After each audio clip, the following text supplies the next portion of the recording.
Banyak sekali yang mengeluh karena tidak bisa mendapatkan data. Berapa sih jumlah penduduk non-permanen yang ada di lokasi atau wilayah Ibu Bapak?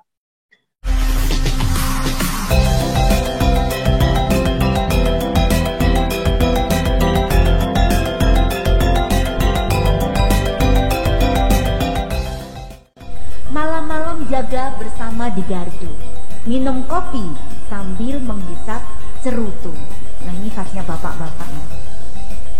Dengan program Desa Berdaya Kampung Madu, Desa Kemlagi semangat terus maju. Hari ini kita masuk dalam sesi ke-22, pelaksanaan Rakernas dengan tema Dukcapil Belajar, dengan narasumber kita yaitu Bapak Dr. Insinyur David Yama, MSc MA. Beliau adalah Direktur Pendaftaran Penduduk. Bapak narasumber kita akan menyampaikan paparan terkait dengan sosialisasi Permendagri nomor 74 tahun 2022 tentang pendaftaran penduduk non-permanen. Langsung saja kita simak bersama penyampaian materi dari narasumber kita kepada Bapak Dr. Insinyur David Yama, MSc MA, Direktur Pendaftaran Penduduk. Dengan hormat disilakan. Assalamualaikum warahmatullahi wabarakatuh. Salam sejahtera bagi kita semua. Om Swastiastu, Namo Buddhaya, salam kebajikan. Semoga kita semua selalu dalam rahmat dan lindungan Allah Subhanahu wa taala, Tuhan yang Maha Kuasa. Bapak semuanya, izinkan saya, Direktur Pendaftaran Penduduk, berbagi informasi berkaitan dengan telah terbitnya Permendagri nomor 74 tahun 2022 yang sudah diluncurkan pada tanggal 21 April 2022. Ada beberapa latar belakang yang mendasari kenapa kita harus merubah Permendagri 14 tahun 2015 yang namanya itu Pedoman Pendataan Penduduk Non-Permanen. Ya. Jadi sekali lagi Permendagri 14 2015 itu namanya Pendataan Penduduk Non-Permanen. Di Permen 74 ini namanya menjadi Pendaftaran Penduduk Non-Permanen. Jadi ada beberapa hal yang esensial kenapa kita harus merubah Permendagri itu menjadi Permendagri sekarang. Salah satunya memang yang paling mendasar adalah ternyata setelah dianalisis bagaimana implementasi Permendagri Permendagri 14 itu ternyata kurang bisa optimal diterapkan, ya, dan juga tidak bisa terhubung dengan database SIAK kita. Ya. Nah, sehingga kemudian banyak sekali yang mengeluh karena tidak bisa mendapatkan data. Berapa sih jumlah penduduk non-permanen yang ada di lokasi atau wilayah Ibu Bapak? Sampai kemudian tingkat provinsi tidak bisa mendapatkannya, tingkat pusat juga tidak bisa mendapatkannya. Karena memang sekali lagi faktanya di lapangan sulit sekali menerapkan pendataan itu. Kita bisa bayangkan apabila satu kabupaten memiliki jumlah sekitar 200 desa, di Permendagri 14 itu diperintahkan kepada Dukcapil untuk bersama-sama dengan kepala desa melakukan pendataan. Yang ternyata pada prakteknya tidak semua kepala desa mau melaksanakan pendataan itu. Dan mekanismenya cukup ribet, cukup rumit ya dilakukan oleh diminta oleh Permendagri itu. Ya. Nah, hal lain yang menjadi persoalan kenapa kita harus merubah Permendagri itu adalah adanya data yang memang harus dimanfaatkan secara nasional. Ya. Dan juga di tingkat provinsi, kabupaten, kota juga harus dimanfaatkan. Nah, ketika kita melihat kepada pendataan sekali lagi yang selama ini diminta berapa sih jumlah dalam satu wilayah itu penduduk yang permanen dan penduduk non permanen, kita tidak bisa menjadikan data. Itu yang salah satu lagi yang menjadikan dasar kita harus merubah. Nah, yang berikutnya yang menjadi dasar lagi adalah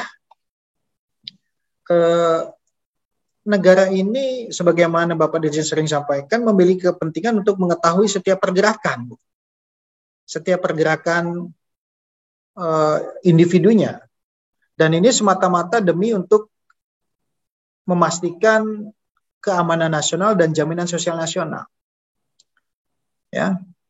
Nah, ternyata di pasal 15 Undang-Undang 23 2006 ayat 1 sampai ayat 4 itu yang mewajibkan penduduk yang sudah tinggal 1 tahun lamanya di satu tempat yang bukan itu tempat permanennya wajib pindah. Nah, ketika wajib pindah, faktanya tidak ada sanksi apabila dia diharuskan pindah. Diharuskan pindah dan tidak pindah. Jadi tidak ada sanksi yang menerapkan itu. Jadi saya sudah tinggal ngekos kontrak tempat ibu bapak di wilayah ibu bapak, disuruh pindah permanen. Tapi tidak pindah-pindah. Dan itu tidak ada sanksi. Maka di Permendagri ini memastikan bahwa hal itu dilakukan harus dengan tujuan menetap. Ya kalau kita tidak bisa menetap, ya tidak akan bisa pindah. Selamanya tidak akan bisa menjadi permanen. Nah, kira-kira itu yang mendasari kenapa kita harus melakukan perubahan di Permendagri yang lama. Nah, kalau kita lihat di layar yang sudah saya siapkan bahan paparannya,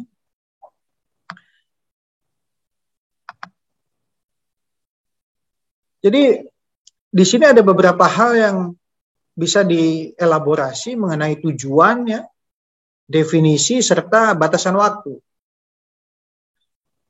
Nah, sebagaimana tadi saya sampaikan di awal, beberapa yang menjadi latar belakang, kita ingin memastikan jumlah penduduk permanen dan non-permanen. Di data SIAK harus ada ketepatan data permanen dan non-permanen. Ya. Kemudian siapa yang harus diwajibkan untuk melakukan pendaftaran penduduk non permanen adalah mereka warga negara Indonesia dan orang asing ya, yang bertempat tinggal di luar alamat KK KTP-nya.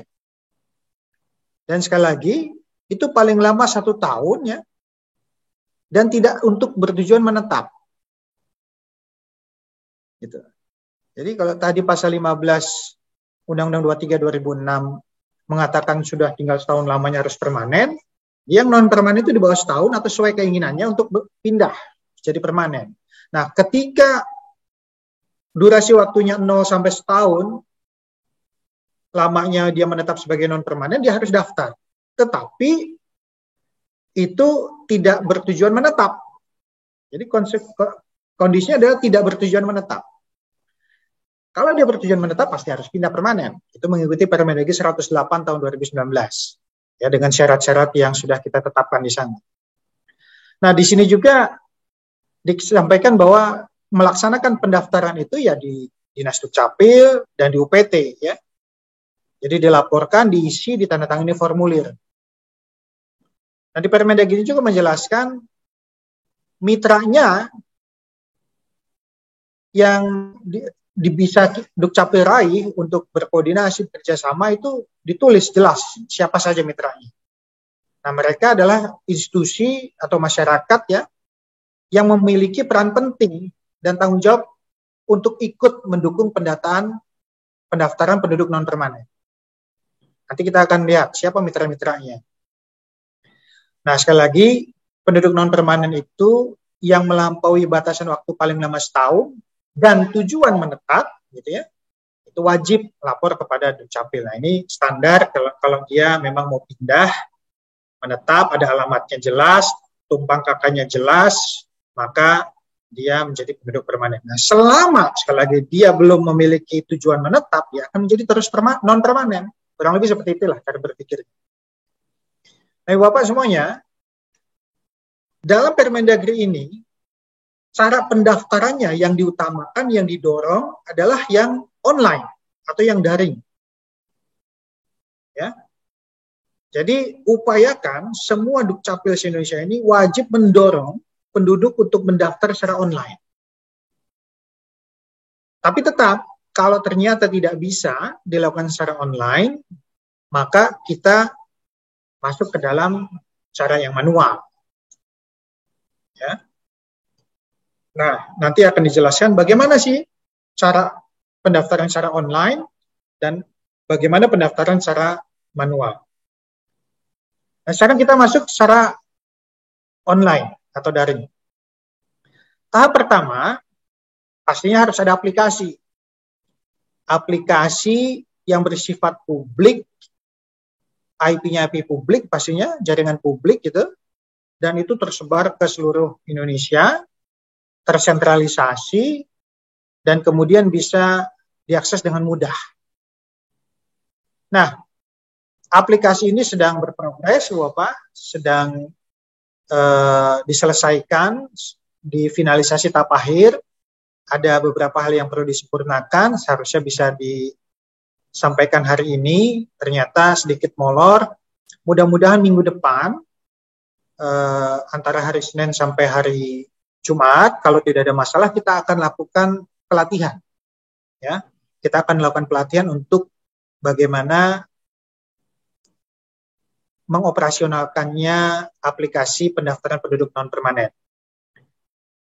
Secara server sudah siap, jaringan sudah siap, hanya ada penambahan fitur sedikit yang perlu disempurnakan. Mengingat fitur itu penting, makanya kita tidak sosialisasikan hari ini. Ya. Tapi insya Allah kalau nggak ada halangan, Senin sampai Jumat besok, kita akan cari waktu yang pas untuk kita sosialisasikan aplikasi pendaftaran penduduk non-permanen. Nah, sekali lagi, caranya adalah ya pasti harus ada aplikasi, kemudian penduduk melakukan registrasi, ada laman untuk sign up gitu ya, untuk mencantumkan beberapa informasi data yang diperlukan bagi petugas untuk memverifikasi validasi data tersebut. Ya. Nah, kemudian penduduk yang step kedua itu memilih layanan pendaftaran penduduk non-permanen. Ya. Nah, layanan ada menu atau fitur untuk memilih pendaftaran penduduk non-permanen. Nah, kenapa step 2 ini khusus dibunyikan seperti ini? Karena nanti begitu digital ID sudah dimiliki oleh penduduk, maka di aplikasi identitas digital itu akan ada menu khusus untuk layanan pendaftaran penduduk non-permanen. Ya. Jadi ini sudah dibuka celah atau ayat atau nomenklatur yang bisa untuk masuk ketika penduduk nanti menggunakan identitas digital. Nah, sementara ini sebelum identitas digital itu berfungsi, maka ada aplikasi yang akan digunakan untuk langkah pertama ini atau step 01 ini. Nah, kemudian di step 03, penduduk pastinya mengisi dan menandatangani secara elektronik formulir yang sudah disiapkan, yaitu F1115. Nah, Ibu Bapak sekali lagi, ini juga sudah dibuka celah ayat ini untuk memastikan ketika nanti masuk dalam identitas digital, penduduk bisa menandatangani secara elektronik. Ya. Nah, sementara ini dalam aplikasi masih mengisi formulir yang sudah disiapkan, kemudian menyampaikan ke dalam aplikasi itu. Nah, kalau tanda tangan elektroniknya nanti di menu atau aplikasi yang penduduk identitas digital itu. Kemudian Ibu Bapak masuk step keempat. Step keempat itu ada verifikasi validasi yang dilakukan oleh petugas ya. Ini muncul garis-garis kenapa ya? Di step keempat ini ada verifikasi validasi yang dilakukan oleh petugas. Nah, verifikasi validasinya ini menggunakan aplikasi siap pastinya. Jadi kita menggunakan dua komputer ya, komputer 1 memang untuk aplikasi yang publik, komputer kedua menggunakan aplikasi yang siap terpusat. Gitu. Nah, kemudian di step kelima ini, verifikasi validasi pastinya memastikan bahwa yang bersangkutan itu yang mendaftar benar apa tidak dalam siap datanya, kemudian di validasi ya. Nah, masuk ke step terakhir, step ke-6 gitu ya. Ada kondisi di mana bisa diterima atau bisa ditolak. Ya, kondisi bisa diterima atau ditolak. Nah, kalau diterima, maka langsung dimasukkan ke siap terpusat itu. Nah, kalau dia tidak diterima, maka disampaikan lagi ke aplikasi pendaftaran penduduk non permanen untuk itu ditolak. Ya. Disampaikan informasi bahwa itu ditolak. Nah, bagaimana penyampaiannya kepada publik, kepada yang si pendaftar, harus kita sampaikan melalui email, melalui WhatsApp, atau melalui SMS. Atau bisa kita telepon juga, karena kita persyaratkan mereka mencantumkan nomor handphone ya, yang bisa dihubungi. Juga mencantumkan email. Sehingga kemudian kita bisa sampaikan bahwa yang bersangkutan tidak bisa atau ditolak pendaftarannya. Ya, sebaliknya kalau misalnya dia sukses juga disampaikan melalui cara-cara tadi. Email, SMS, atau WhatsApp tadi. Ya. Nah, ada juga step yang paling terakhir adalah ada kepastian bahwa setiap proses kemajuan, ya, proses kemajuan dari setiap pendaftaran yang dilakukan itu harus diinformasikan kepada penduduk. Ya, bahwa Anda statusnya sedang berproses untuk didaftarkan, atau Anda sedang statusnya divalidasi verifikasi. Kemudian ada informasi Anda dibatalkan karena tidak sesuai datanya. Anda diterima sebagai penduduk permanen dengan alamat ini. Ini semua step-stepnya ini harus dilakukan ya, harus disampaikan kepada penduduk. Nah, disampaikannya pastinya melalui elektronik, ya, seperti tadi melalui email, melalui WhatsApp, SMS, atau bisa bahkan melalui telepon. Ya. Nah, itu ya Bapak, pelaksanaan penyampaian atau pendaftaran penduduk non-permanen secara daring. Nah, sekarang masuk kepada yang secara manual. Ya. Secara manual itu kurang lebih sama, cuman bedanya dia tidak melakukan melalui aplikasi, tapi dia datang ke Dinas Dukcapil atau ke UPT di Dukcapil. Ya pastinya dia mengisi formulir 115, kemudian petugas mengecek ke dalam aplikasi siap terpusat, benar nggak datanya, kemudian kalau misalnya benar ya langsung diproses, disiap, kalau tidak benar ya disampaikan ke penduduk itu bahwa ini tidak benar.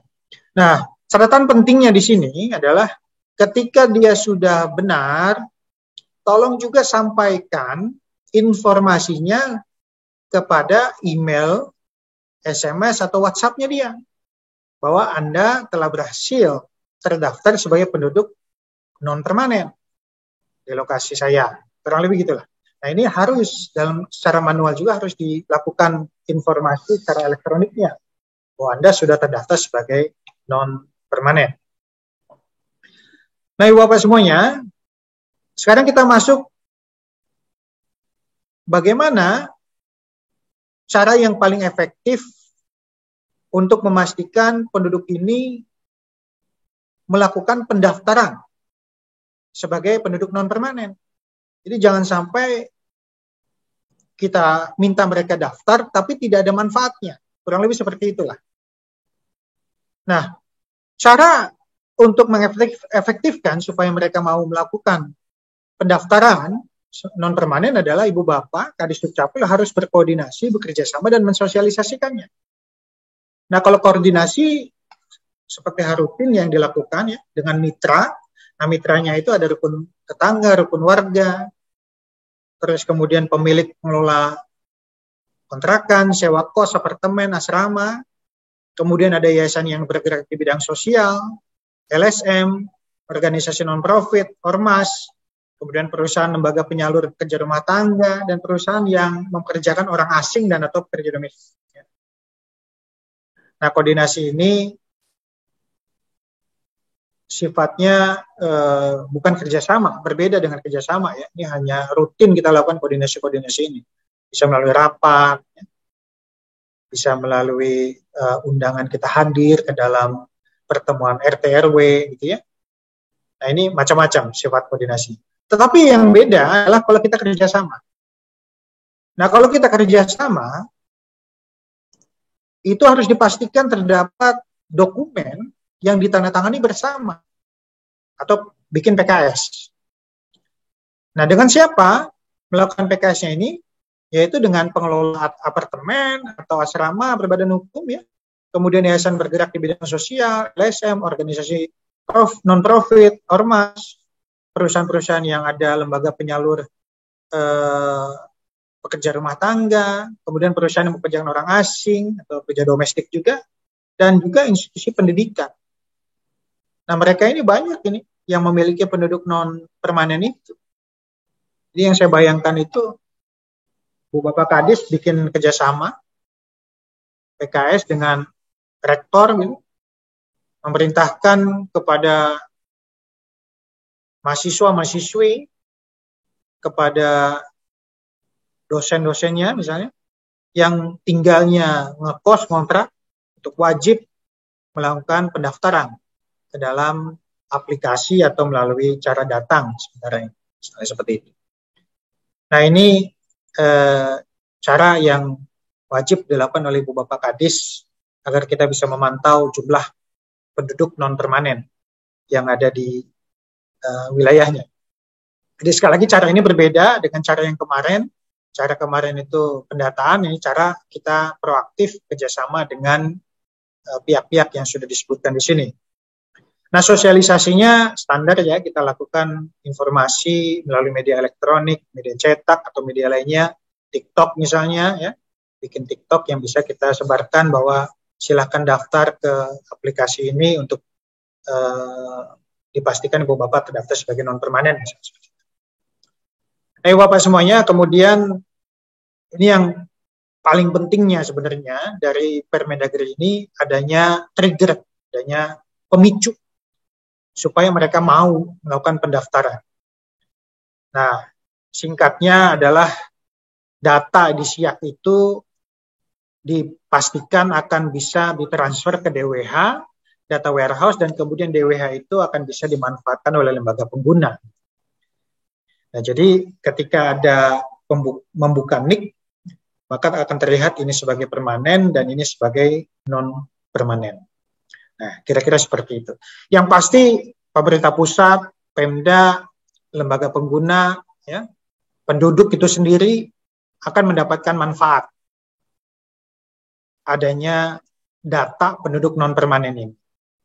Nah, kalau untuk pemerintah pusat, Pemda, dan lembaga pemanfaat data kita, pastinya sesuai dengan pasal 58 ayat 4. Ada 5. Ya, kalau itu berkaitan pelayanan publik, perencanaan pembangunan, alokasi anggaran, pembangunan demokrasi, penegakan hukum dan pencegahan kriminal, pasti bisa memanfaatkan data Dukcapil, ya.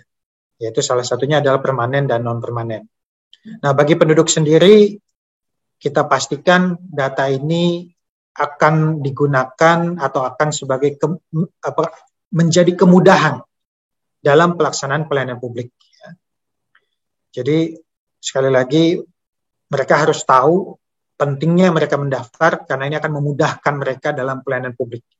Ini yang paling penting nih di sini, sehingga di-trigger mereka untuk melakukan pendaftaran. Nah, kita bedah, Ibu Bapak,